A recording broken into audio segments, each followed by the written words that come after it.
అవకాశం రాలేదని ఏడ్చుకుంటూ ఈ సమాజం నాకేమిచ్చింది, దేశం నాకేం తెచ్చింది అంటూ నిందిస్తూ కాలం వెళ్లదీసేవారు చాలా మంది. కానీ అవకాశాలు లేకపోయినప్పటికీ తానే ఒక వ్యవస్థను సృష్టించి దేశానికి అన్నం పెట్టేవాళ్ళు అతి కొద్ది మంది. అవమానం చూసి మౌనంగా నిలిచిన వారు చాలా మంది ఉంటే, ఆ అవమానాలనే పదునైన ఆయుధంగా మార్చుకొని ఒక్కో మెట్టు ఎక్కుకుంటూ పైకి ఎగిసే వాళ్ళు చాలా అరుదు. మరి అలాంటి వారినే చరిత్ర గుర్తుపెట్టింది.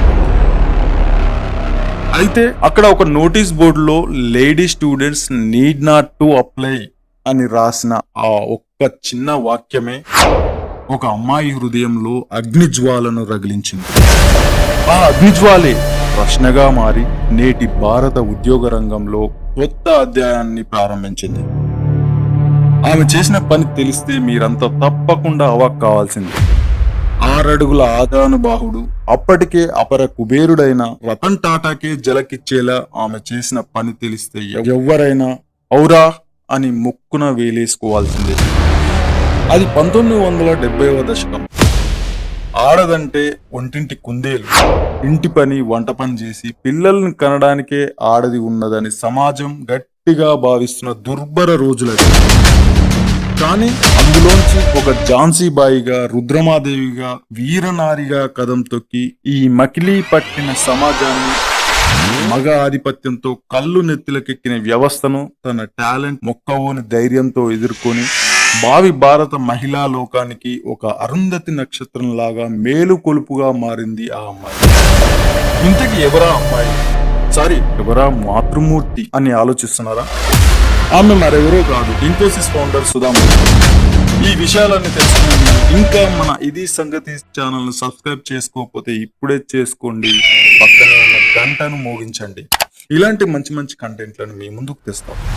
ఇక వీడియోలోకి వెళ్తే, టెకీ రంగంలో మగ ఆడ తేడా లేదని మహిళా శక్తిని, మహిళా సాధికారతను ప్రదర్శించిన సాధకురాలు సుధా మూర్తి.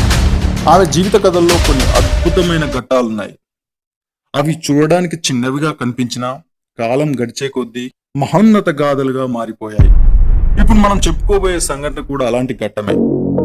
ఆ రోజుల్లో ఆమె బెంగళూరులో చదువుకుంటూ టాటా ఇన్స్టిట్యూట్ ఆఫ్ సైన్స్ లో ఎంటెక్ చేస్తోంది. ఇంజనీరింగ్ చదువుల్లో ఆమె ప్రయాణం మొదటి నుంచి కూడా సవాళ్లతో కూడుకున్నదే. 1972లో బిఈ పూర్తి చేసినప్పుడు తన తరగతి గదిలో ఒక్కతే అమ్మాయి. యూనివర్సిటీ మొత్తం చూసినా అదే పరిస్థితి. ఎదురుగాలి వీచిన చోటే పక్షి బలంగా ఎగరడం నేర్చుకుంటుంది అన్నట్లు ఆ ఒంటరితనం ఆమెను బలహీనురాలిగా కాకుండా మరింత దృఢంగా మార్చింది. ఇప్పుడు అంటే చట్టపరమైన ఆంక్షలు, రిజర్వేషన్లు ఉన్నాయి కాబట్టి సరిపోయింది. కానీ ఆనాటి కాలంలో ఆడది అంటే వంటింటికే పరిమితం అన్న వివక్ష పూరితంగా చులకనగా చూస్తున్న రోజులవి. అందుకే అప్పట్లో క్లాస్ రూమ్ లో చాలా మంది చాలా సార్లు ఆమెను ఆశ్చర్యంగా చూసేవారు. కొందరు ఇది అమ్మాయిల పని కాదు అన్నట్లు మాట్లాడేవారు. కానీ ఆమె మనసులో ఒక నమ్మకం, నది దారిని ఎవరూ ఆపలేరని. దానికి అనుగుణంగానే చదువులో ఆమె ప్రతిభ మెరిసింది. ఫలితంగా అమెరికాలో పిహెచ్డి చేయడానికి స్కాలర్షిప్ కూడా వచ్చింది.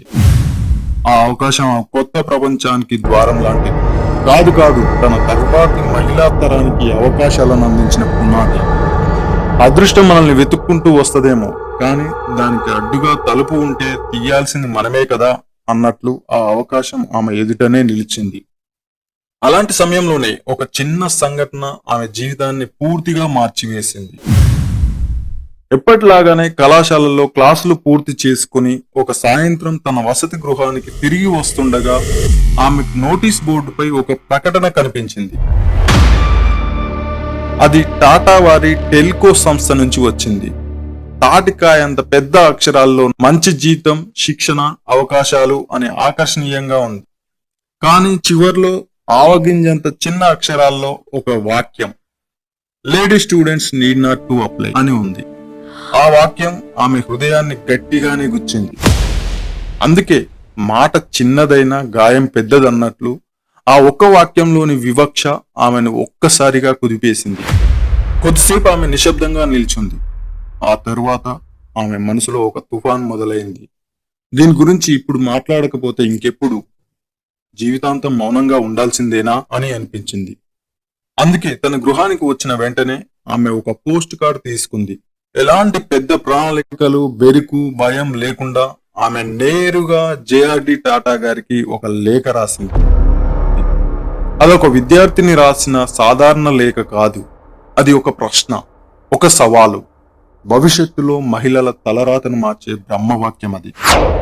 అలా ఆమె లేఖలో రాసిన ప్రతి మాటలో ఆవేదన, ఆత్మవిశ్వాసం రెండూ ఉన్నాయి. దేశం ముందుకు సాగాలంటే మహిళలకు అవకాశాలు ఇవ్వాలి. ఒక చేతితో చప్పట్లు కొట్టగలమా? స్త్రీ పురుషులు కలిసి పనిచేస్తేనే అభివృద్ధి సాధ్యం అని స్పష్టంగా చెప్పింది.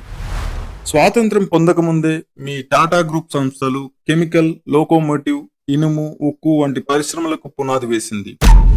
మీరు ఎప్పుడూ కాలానికి ముందుండేవారు, ముందస్తుగా ఆలోచించేవారు. సమాజంలో స్త్రీ పురుషులు ఇద్దరు చెరో భాగం. మహిళలకు అవకాశాలు ఇవ్వకపోతే అర్ధ ప్రతిభను కోసేసినట్లు. మరి దేశం ఎలా ముందుకు సాగుతుంది ఇలా అయితే? చాలా మంది మహిళలు విద్య, ఉపాధి రెండింట్లోనూ వంచబడుతున్నారు. అందున దేశానికే ఆదర్శవంతమైన మీలాంటి అగ్రగామి సంస్థ నుంచి ఇలాంటి వివక్ష సరైంది కాదు. మీ దగ్గరే ఇలాంటి వివక్ష ఉంటే మిగతా వారు ఎలా మారతారు అని గట్టిగానే ప్రశ్నించింది టాటా గారిని. అనంతరం ఆ లేఖను టాటా పూర్తి అడ్రస్ తెలియకపోయేసరికి జస్ట్ జేఆర్డి టాటా, టెల్కో, బొంబాయి అని రాసి పంపిందంతే. ధైర్యం ఉన్నవాడికే దారి దొరుకుతుందన్నట్లు ఆమెకు దాని ఫలితం ఎలా ఉంటుందో తెలియదు. కానీ ఆమెకు ఒక నమ్మకం, నిజాన్ని నిర్భయంగా చెప్పడం ఎప్పుడూ తప్పు కాదని. అలా రోజులు గడిచాయి. మళ్ళీ ఆమె తన చదువుల్లో మునిగిపోయింది. ఆ లేఖ గురించి కూడా మర్చిపోయే స్థితికి చేరుకుంది. ఆ కాలంలో ఫోన్లు లేవు, లేఖలు, టెలిగ్రామ్లే ఆధారం. అలా సాగుతున్న సమయంలో ఒక రోజు సడన్ గా ఆమెకు ఒక టెలిగ్రామ్ వచ్చింది. దాంట్లో ఇలా ఉంది, టెల్కో ఫైనల్ ఇంటర్వ్యూకు పూణేకు రండి అని. అది చూసిన ఆమె కళ్ళలో ఆశ్చర్యం, ఆనందం రెండూ కలిసి ఉబ్బి తబ్బిబ్బైంది. తన పరివారంలో ఉన్న స్నేహితులు ఆమెను చుట్టుముట్టారు. చూడమ్మా, నీ ధైర్యం ఫలించింది అని ఆనందపడ్డారు, ప్రశంసించారు, అభినందించారు. పూణేలో చీరలు చౌకగా ఉంటాయి, ఒకటి కొనుక్కొని ఇంటర్వ్యూకి సమాయత్తమవు అని సరదాగా తనతో చెప్పారు.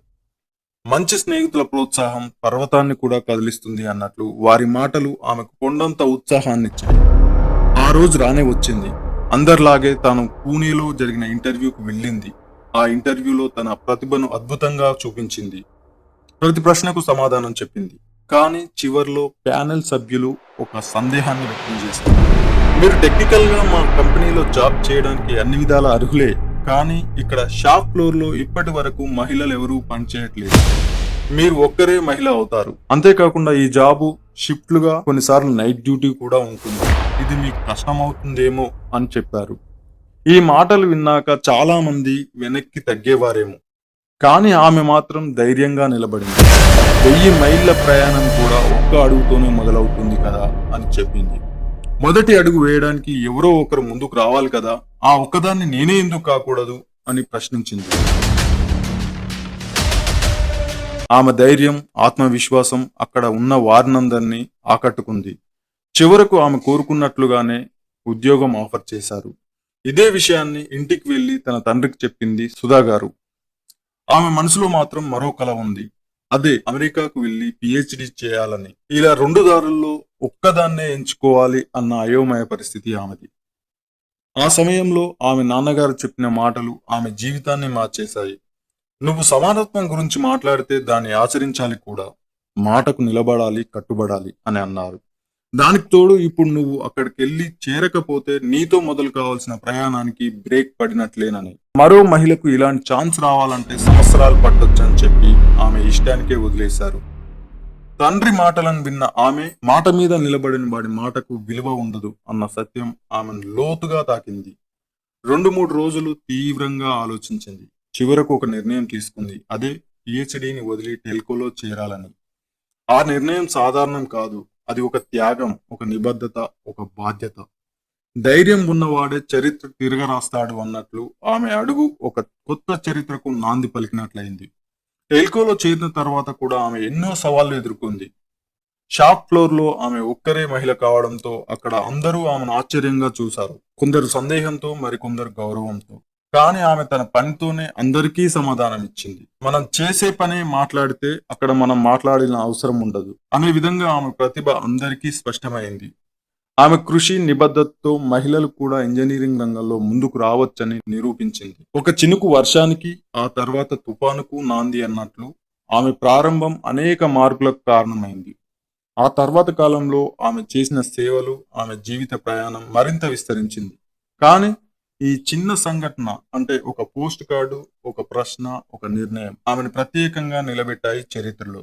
ఈ కథను సుధా గారు ద కపిల్ శర్మ షోలో పంచుకున్నప్పుడు అది కేవలం తన జ్ఞాపకం మాత్రమే కాదు. చిన్న చిన్న విషయాలకే గాబరా పడి నానా హైరాణ పడే ప్రతి యువతికి ఒక గట్టి సందేశం. అందుకే నేనంటాను, అవకాశం కోసం ఎదురు చూడకు. అవకాశం లేకపోతే నువ్వే సృష్టించు అని. ఈ వీడియో చేస్తున్న నాకు కూడా ఎన్నో ఆర్థిక సమస్యలున్నాయి. కానీ నేను ధైర్యంగా ముందుకెళ్తూ ఎప్పటికైనా నేను ఈ కంటెంట్ క్రియేషన్స్ రంగంలో రాణిస్తానని, తప్పకుండా సాధిస్తానని ఆశతో ఉన్నాను. అందుకే అడుగు వేయని వారికి దారి కనిపించదు. ధైర్యం చేసిన వాడే గెలుస్తాడని ఈ కథ మనకు చెబుతోంది. ధైర్యంతో, నిబద్ధతతో వేసే చిన్న అడుగు మన జీవితాన్ని మార్చగలదు. ఒక నికార్సైన మాట చరిత్రను మలచగలదు. ఒక్క నిర్ణయమే సమాజాన్ని ముందుకు నడిపించగలదు. అందుకే పెద్దలంటారు, నిజం చెప్పే నోరు ఉండాలి, దానికి కట్టుబడి నిలబడే ధైర్యం ఉండాలి అని. చూశారు కదా మిత్రులారా, ఈ వీడియో కనుక మీకు నచ్చితే తప్పకుండా లైక్ చేసి, షేర్ చేసి, ఛానల్ను మాత్రం తప్పకుండా సబ్స్క్రైబ్ చేసి ఆదరిస్తారని ఆశిస్తున్నాం. మనం ఒకరికి చేయూతనిస్తే ఆ దేవుడు కూడా మనకు ఏదో ఒక రూపంలో